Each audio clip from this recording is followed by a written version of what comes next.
Storms are coming. Dhoruba zinakuja. The storms are coming. Dhoruba inakuja. Let's be prepared. Kujiandae.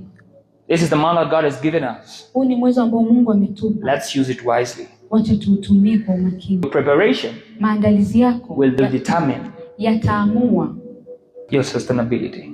Uimara wako au kuhimiri kwako. You need prayer. Na ndio maana unahitaji maombi. That's why people need fasting. Na ndio maana watu tunahitajika kufunga.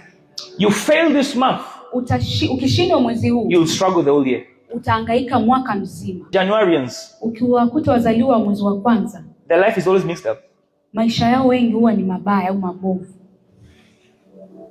You know why? Unajua kwa nini? Because it's one of the months that the devil fights the seed. Kwa sababu ni mwezi ambao ibilisi anapambana na mbegu. You miss it on January, ukikosea mwezi wa kwanza, you just need the grace. Unahitaji neema.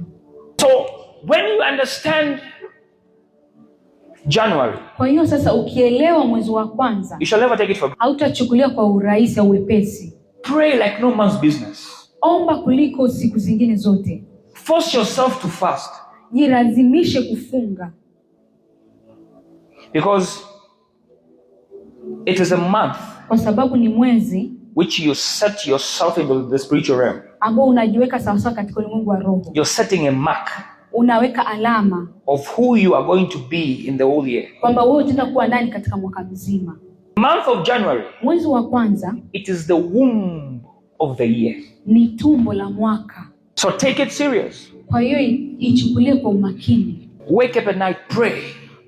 Amka usiku, omba. Pray with your kids. Omba na watoto wako. Pray with your husband. Omba na mumeo. Pray with your wife. Omba na mkeo. Pray with your family. Omba na familia yako. So whenever the storms start coming, kwa hiyo pale ambapo dhoruba zinaanza kuja, maybe on June, labda katika mwezi wa 6, maybe on July, au mwezi wa 7, your roots are so deep, mizizi yako imeenda chini that sana, you cannot be shaken. Kwamba wewe hautaweza kutikisika.